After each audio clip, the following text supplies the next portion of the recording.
refletir na palavra de Deus, hoje falando sobre Jesus vai voltar. Amém? Amém. Quem ainda crê nisso aí? Amém. Jesus vai voltar. Então, a partir de Mateus capítulo 25, abra sua Bíblia em Mateus 25, 14 e 15.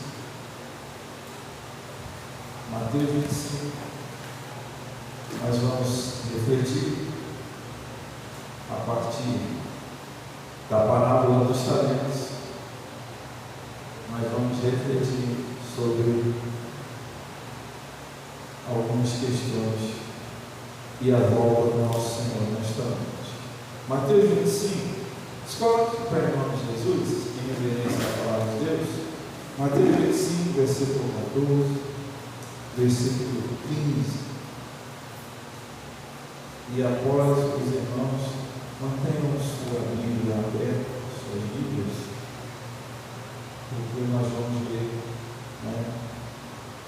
toda a porção de Deus. Diz assim a palavra de Deus: porque isto é também como um homem que, partindo para fora da terra, chamou os seus servos e entregou-lhes os seus bens. Os irmãos, por favor. E a um deu 5 talentos, e a outro 2, e a outro 1, a cada um segundo a sua capacidade, e assentou-se fora para longe. Feche seus olhos. Amado Deus, bendito e eterno Pai, eis aqui sim tua palavra que é preciosa e poderosa, que não mente jamais. Palavra, Deus, da qual flui mananciais de vida, que gera vida, a vida de Deus por onde passa. E estas palavras, mais uma vez, encontrem guaridas, um abrigo em nossos corações. Que nossa mente, nossos corações estejam rendidos ao Senhor Jesus e ao teu Espírito Santo. E com a sua doce voz, mais uma vez, possa ministrar sobre nós qual é o teu querer, qual é a tua vontade, qual é a tua mensagem para nós nesta noite. Nós oramos em nome do Senhor Jesus. Amém. Se assente, por favor. Jesus vai voltar. E agora? É uma pergunta. É uma pergunta reflexiva para nós nessa noite. Parece bem óbvio o que eu vou dizer, mas é necessário dizer sempre que a função principal de um servo é o quê? Vamos fazer o exercício de novo. O padeiro faz pão e o servo serve. A função principal de um servo é servir ao seu Senhor. O talento, queridos, era uma medida de ouro na época do Novo Testamento, 34 quilos e 300 aproximadamente. Em valores atuais, um talento seria cerca de 14 milhões de reais. Um talento, em valores atuais, seria algo em torno de 14 milhões de reais. Sendo assim, o primeiro servo recebeu a quantia de 70 milhões de reais. Quanto ele recebeu? 70 milhões de reais. O segundo servo recebeu a quantia equivalente a 28 milhões de reais. E o terceiro servo recebeu um montante, então, de 14 milhões. Observe, então, que todos eles receberam quantias significativas, sim ou não? Sim. Quantias que fizeram deles pessoas pouco ou muito ricas, riquíssimas. Todos eles receberam quantias que fizeram deles pessoas riquíssimas. E o texto deixa claro qual foi o critério que o Senhor usou. o critério usado pelo Senhor foi a capacidade de cada um. Portanto, todos nós que estamos a serviço do Senhor Jesus, nós fomos enriquecidos por Ele, de acordo com as nossas capacidades. Ou seja, entre os servos de Deus, não existe ninguém pobre, em outras palavras. Todos os tipos de riqueza vêm de Deus. Existem vários tipos de riqueza, né? Nós sabemos, você está saudável, aí está de pé, uma riqueza. Você tem sua audição perfeita, isso é uma riqueza, certo? Você que tem os seus membros intactos, que não sofreu nenhum tipo de amputação no seu corpo, isso é uma riqueza. Você que está saudável, e também as riquezas materiais, sim, são um tipo de riqueza. E todos os tipos de riqueza, riqueza de sabedoria, riqueza de conhecimento, riqueza de tantas outras formas, todos os tipos de riqueza vêm de uma mesma fonte. Vem de quem? De Deus, vem do Senhor. Então, veja bem, qual é o princípio de se receber riqueza? O princípio de se receber riquezas aos olhos de Deus está vinculado, está vinculado com o nível de responsabilidade e serviço que Deus confiou àquela pessoa. Então veja bem, receber riquezas está vinculado com o nível de responsabilidade e de serviço que Deus deixou sob a responsabilidade de cada um de nós. Então, uma outra verdade com base nisso é a seguinte: a verdade é que nenhuma pessoa rica fez nada para merecer a riqueza que possui. Eu estou falando aqui agora de riqueza financeira. Você vê os homens desse tempo por aí exalando a sua arrogância, a sua presunção, dizendo: não, porque eu fiz isso, eu conquistei isso, eu prosperei, eu aquilo outro, eu. Nenhuma pessoa rica, eu estou afirmando, pastor Diego, com base na palavra de Deus, nenhuma pessoa rica fez nada para merecer a riqueza que possui. Pastor, o senhor está louco? Alguém pode contestar. Eu conheço pessoas, ou eu mesmo, pastor, trabalhei muito para possuir o que eu tenho.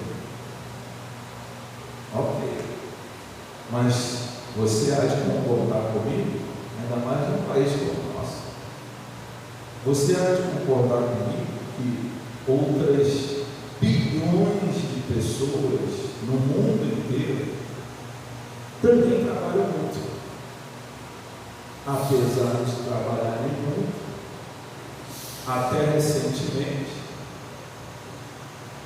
8 pessoas, detinham mais da metade da riqueza que existe em todo o planeta. Não sei se mudou isso, se diminuiu, se aumentou, mas até bem pouco tempo atrás, apenas 8 seres humanos tinham mais da metade de toda a riqueza que existe no planeta. Por isso eu afirmo que nenhuma pessoa rica fez nada para merecer a pessoa. A questão é o seguinte: você nasceu aqui, mas poderia ter nascido lá príncipe da Inglaterra, rei da Inglaterra, rainha da Inglaterra. Você nasceu aqui, ela nasceu lá. O que ela fez para ter aquilo que ela recebeu lá? Não tem nada. Não tem nada. Então qual é o ponto que eu quero demonstrar aqui?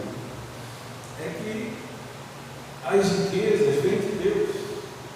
E o fato de alguém ter ou não riqueza, seja elas quais forem, inclusive as financeiras, demonstra o quê?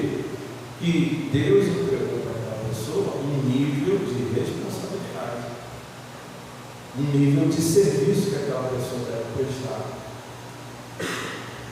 E que esse é o motivo dela ter recebido também a riqueza. E isso, como eu disse, todos os tipos de riqueza. Se Deus te deu muita sabedoria, isso não é para você se autopromover. Isso tem a ver com a responsabilidade que Ele te confiou e com o serviço.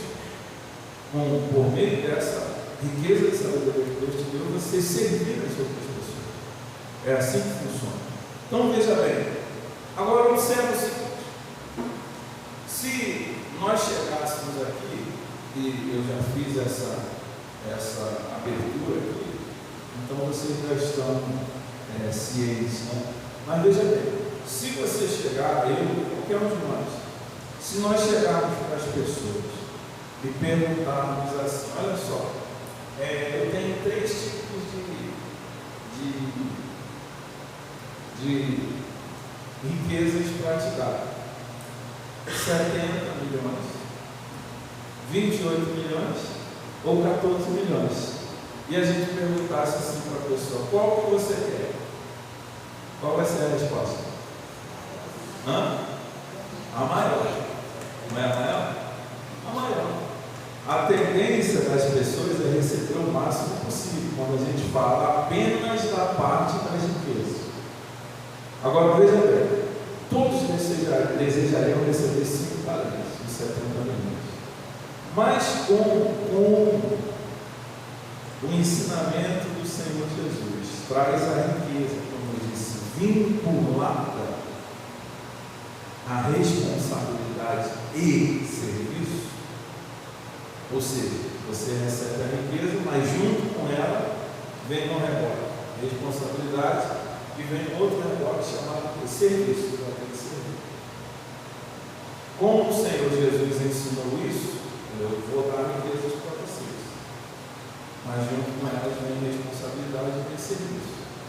Como o Senhor ensinou isso, aí a gente chega e faz a mesma pergunta: olha, eu tenho 3 tipos de riqueza para te entregar: 70 milhões, 28 milhões ou 14 milhões. Só que 70, a responsabilidade é maior e você vai ter que servir mais. 14, a responsabilidade é menor, você vai ter que servir um pouco menos. Qual que você quer? Qual as pessoas escolheriam? Qual? Eu falo para vocês a menor. Porque quando a gente trata de responsabilidade e serviço, a tendência se inverte. E aí a maioria não quer mais responsabilidade, não quer servir mais. As pessoas querem menos, a tendência muda. Mas só que, ainda nesse caso, o que Jesus está nos ensinando aqui, ainda é muita coisa. Um talento ainda é muita coisa. 14 milhões de reais. Mudaria a sua vida em alguma coisa? 14 milhões? Amém? Não, irmãos. Mudaria não?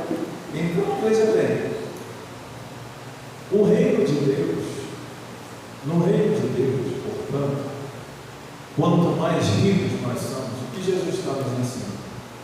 No reino de Deus, quanto mais ricos nós somos, entenda-se, como eu disse, todo tipo de riqueza, quanto mais ricos nós somos, mais responsáveis e mais sérios nós precisamos ser. Vocês, praticamente todos vocês que estão aqui, fizeram os testes aqui de dons recentemente. Vocês viram quanto vocês são ricos.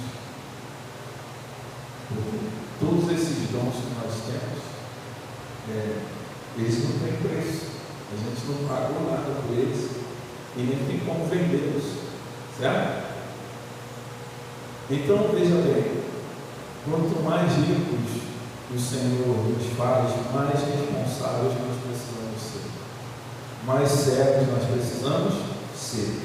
O Senhor Jesus utilizou o ouro aqui como exemplo. Por quê? Porque é uma coisa de maior valor. Ele queria ensinar isso para as pessoas e para nós, então.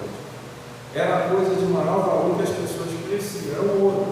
Como até hoje, 2000 anos depois, ainda é uma das coisas de maior valor que existe na face da terra. Então, mas ele estava retratando não riquezas materiais.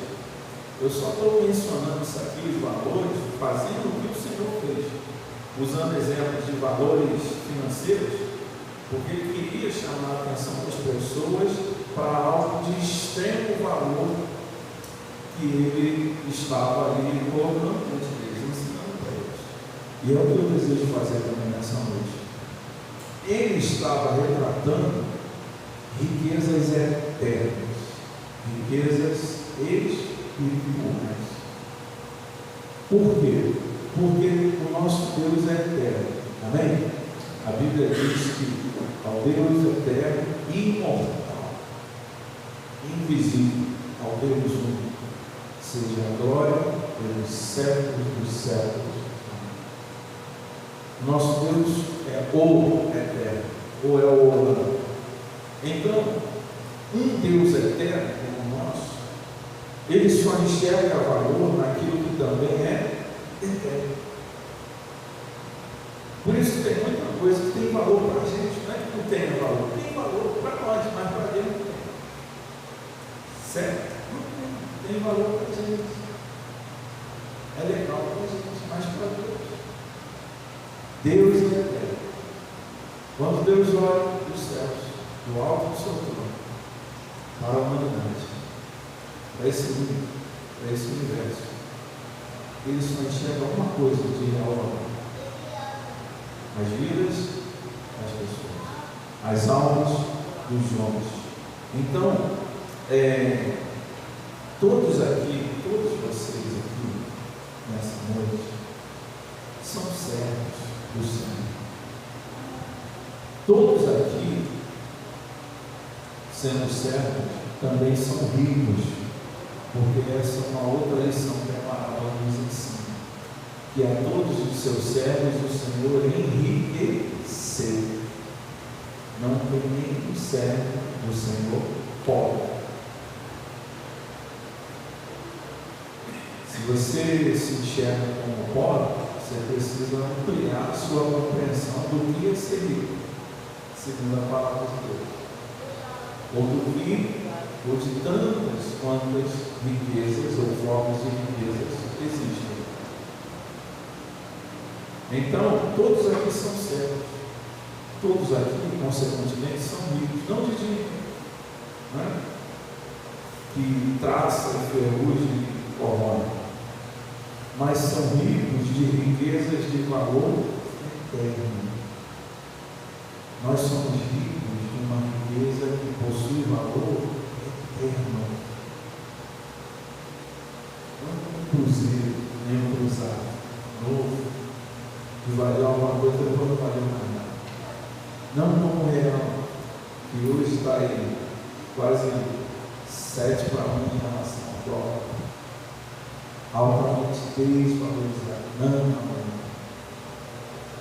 Nós somos ricos de riquezas muito superiores, são riquezas de valor eterno, que possuem valor eterno, possuem valor para a eternidade.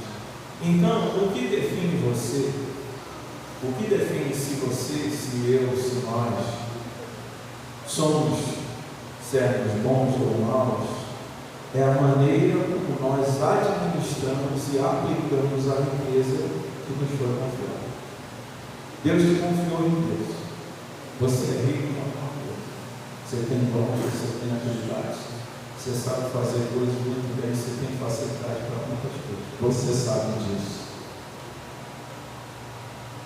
Se nós todos somos servos, e como servos que somos, precisamos saber que todo servo, em algum momento, vai ser avaliado pelo seu Senhor.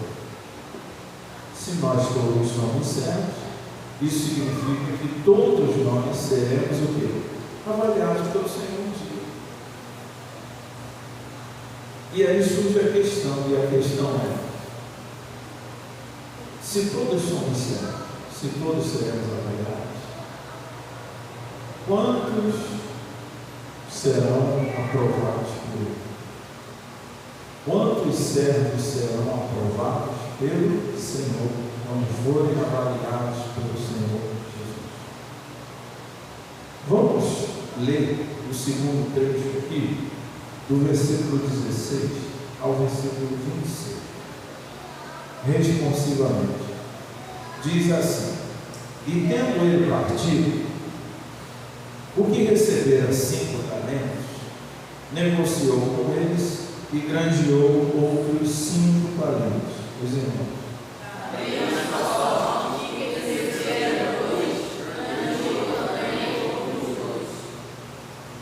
Mas o que recebera foi e cavou na terra e escondeu o dinheiro do seu senhor.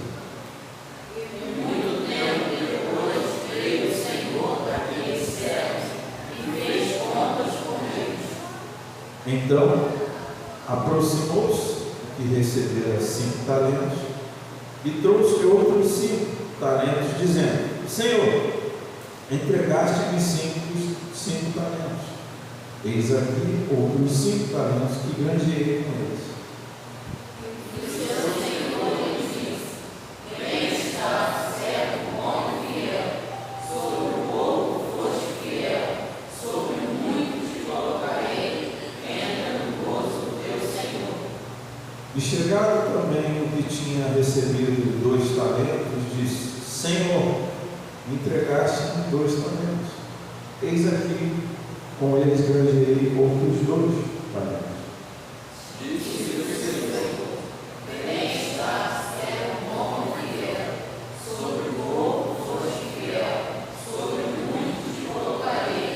Entra no gozo do teu Senhor. Mas, chegando também o que recebera 1 talento, disse: Senhor, eu conheci-te, que és um homem duro, que ceifas onde não semeaste, e ajuntas onde não espalhaste. E a depositado as cortinas na terra do teu talento. Aqui tens e é teu. Respondendo, porém, o seu senhor disse: mal e negligente servo, sabias que ceifo onde não semeei e ajunto onde não espalhei? Olha aqui. Segundo o texto aqui, o que classifica um servo como bom é a sua fidelidade, é a sua lealdade, como alguém que é digno de confiança, ou seja, como alguém que cuidou bem da riqueza do seu Senhor. É isso que classifica um servo como bom. Esse servo bom, ele é aquele que é útil ao serviço do reino de Deus. Em contrapartida, o servo mau, segundo o texto, ele é testificado pela sua negligência. Ser mau aqui no texto é ser um causador de problemas, é ser alguém que não é digno de confiança, é ser alguém cheio de labores, enrolado, como a gente diria, ser alguém embaraçado, sabe, ocupado com as fadigas dessa vida. Ele ainda é negligente, como eu disse, ou seja, ele é desleixado, ele é pouco cuidadoso, ele é lento demais para as coisas do seu Senhor, ele é hesitante. Será que não? Hesitante. Gente assim não pode ter riquezas eternas à sua disposição, porque eles acabam enterrando.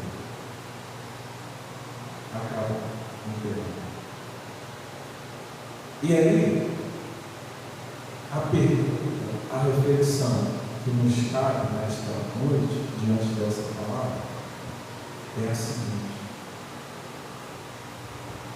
que tipo de servos nós queremos ser?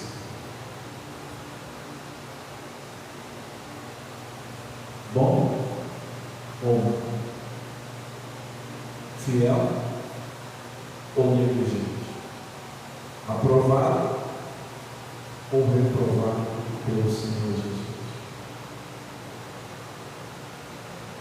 Essa é a questão para nós refletirmos nessa noite. Porque a decisão sobre ser servo ou não é nossa, cada um. Então, o que são esses talentos para nós aqui hoje, em 2024? Esses talentos, em primeiro lugar, que Cristo nos confiou, são a salvação eterna da nossa alma. A salvação é um bem precioso que Jesus nos deu. E quando você tem uma coisa de valor e está com você aí, você vai embora para casa agora, vai deixar lá em cima, está lá tudo lixo, vai entrar para casa e vai dormir. É isso que vai fazer? Com aquilo que a gente falou, seu, é assim que você faz? Não. Você guarda em qualquer lugar, mesmo dentro da sua casa? Deixa qualquer lugar em cima da mesa, em cima do vaso sanitário? Não. Pede valor. Tem um lugar apropriado, um lugar especial, onde você guarda a coisa da vida. Então veja bem, a salvação é um bem precioso que Deus nos deu, que Jesus nos deu, a todos nós. Qual é o nosso papel em primeiro lugar? Guardar, zelar pela nossa salvação. Porque ela é preciosa, ou sua salvação não é preciosa? É ou não? A gente sabe, ela custou muito caro. Não fomos nós que pagamos, para nós ela foi de graça. Mas a gente sabe que o preço foi muito alto.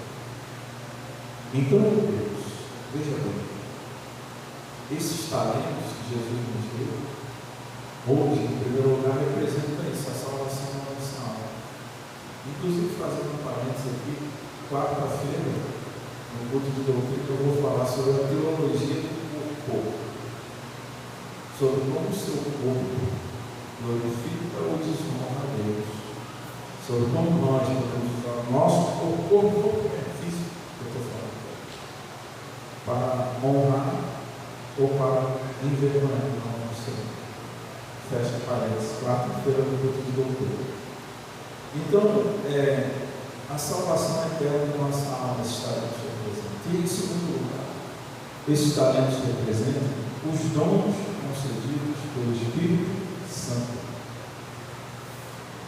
Os dons foram nos dados, tanto a salvação quanto os dons que nós recebemos, espirituais, eles nos foram dados, eles são a riqueza que Deus nos deu. E não tem preço. Jesus usou o ouro como referência, eu falei aqui de milhões, para você entender que é uma coisa muito valiosa. Mas quanto vale o dom da palavra que Deus nos deu? Quanto vale o dom que Deus nos deu? Quanto vale? Não tem preço. Porque é algo que possui valor, não tem. Então, veja bem, para que Deus nos deu esses dons? Pelo mesmo motivo que o Senhor deu os talentos aos seus servos, para que eles pegassem aqueles talentos e multiplicassem. Então, se eu receber a salvação, o que Deus espera que eu faça? Que eu agora estou salvo, sou um salvo, que eu multiplique o quê? A salvação. Como? Pregando o Evangelho. Porque assim outras pessoas também serão o quê? Salvas. Então, você é um servo. Você é um servo do Senhor. Você é uma serva do Senhor. Isso significa que você recebeu a salvação. E você também recebeu os dons. E os dons não é para autopromoção. Não é para a gente ser reconhecido, nem ganhar aplausos dos homens, nem a glória dos homens, nem tapa nas costas, nem alguém dizer que a gente é massa. Isso pode até acontecer. E se for verdade, amém também. Aprenda a receber elogios. Aprenda a receber elogios. Aquilo que é legítimo, que você faz bem, alguém te elogiou, fala amém. Essa é a teologia, não fica com falsa modéstia. A gente já falou disso. Então, veja bem, Deus nos deu os dons, não foi para isso.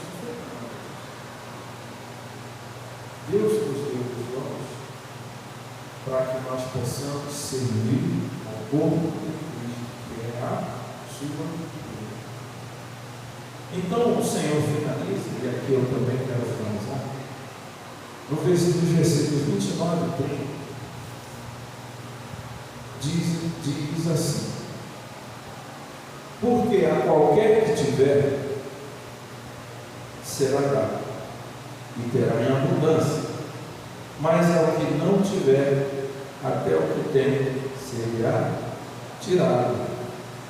Os irmãos do Cristo.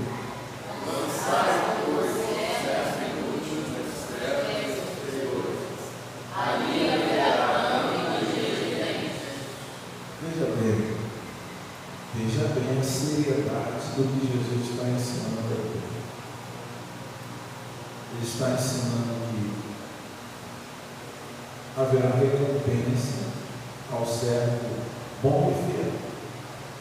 Porque esse servo bom e fiel, ele vai ser colocado sobre a abundância do seu Senhor. Mas, ao servo mau, e perceba que os dois são servos. Não perca de vista esse detalhe. Não é um servo e um servo.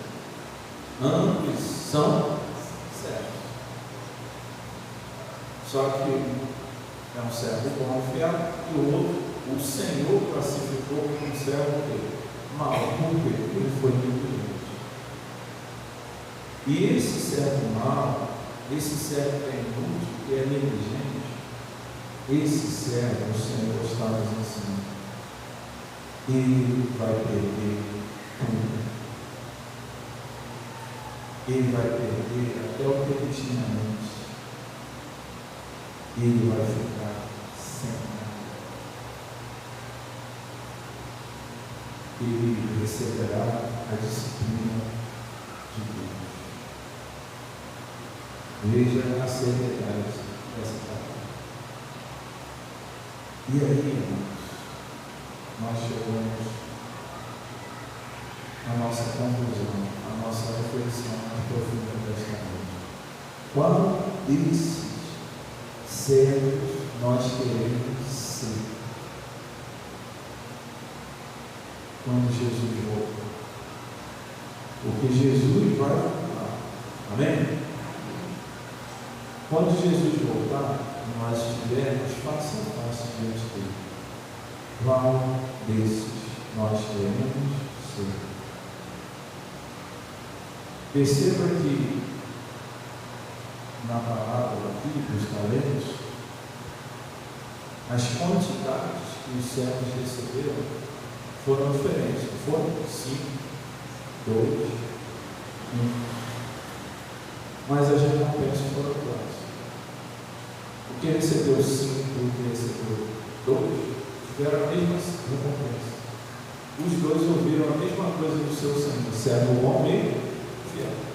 Perceba que não tem a ver com o volume de coisas que se faz, mas tem a ver com a fidelidade naquilo que o Senhor te confiou. Se o Senhor te confiou 10 coisas, glória a Deus, faça as 10, seja fiel nas 10.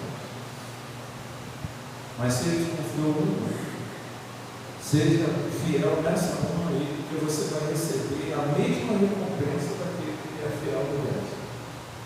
Porque para o Senhor não é uma questão de quantidade, mas é uma questão de fidelidade. Então, queridos, que o Senhor tenha misericórdia de nós e que nós possamos, quem sabe, nos arrepender e consertar os nossos caminhos diante do Senhor. Aproveitando esse início de ano, eu quis, por direção de Deus, ministrar sobre isso. E a gente ainda está no início de ano e tem uma oportunidade de corrigir tantas coisas na nossa vida, na nossa rota. Então, que o Senhor nos ajude, que nós possamos consertar nossos caminhos diante do Senhor, que nós possamos manifestar um coração sério a cada dia, até o nosso Senhor Jesus voltar, porque Ele vai voltar. Amém? Tão certo como o sol nascerá amanhã novamente. Jesus vai voltar. Feche os olhos, eu quero orar por você. Senhor Deus, Pai, nós te louvamos porque o Senhor nos ama. E porque o Senhor nos ama, o Senhor nos deu a tua palavra. E a tua palavra é o espelho que nos mostra a realidade do que somos e do que estamos vivendo. Sem filtro, sem maquiagem.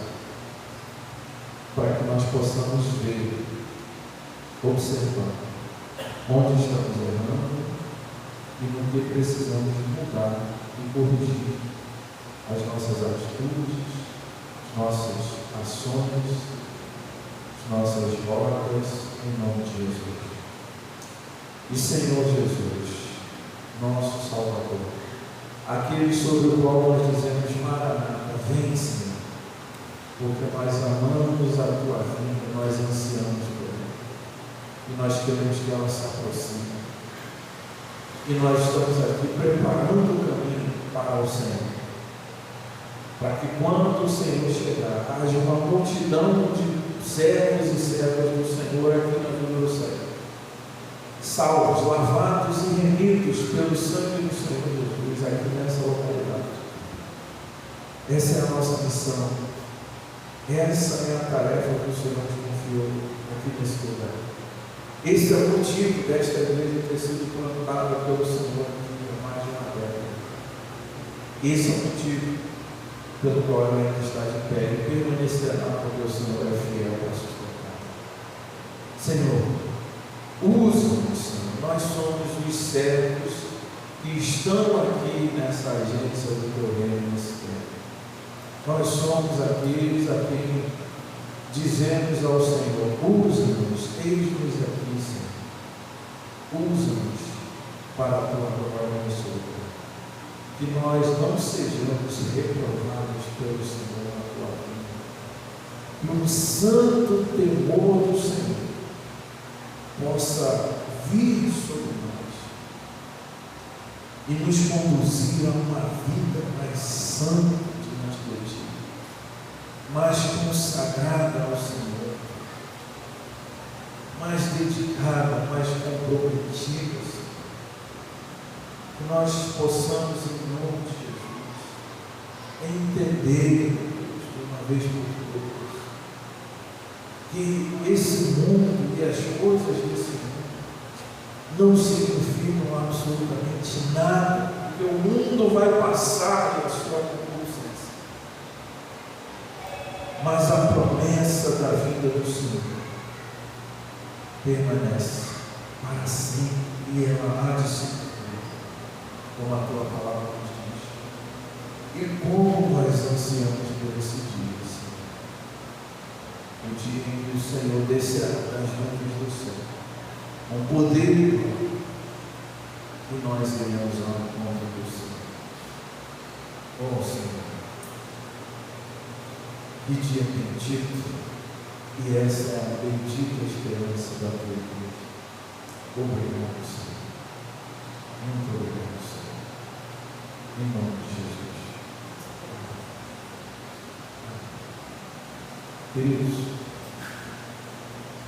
enquanto nós louvamos ao Senhor, eu quero te dar a oportunidade de orar, de falar com o Senhor, de fazer essa reflexão, essa introspecção, se voltar para o Senhor, para você ver naquilo que o Senhor, quem sabe, te mostrou, que é necessário mudar, que é necessário corrigir.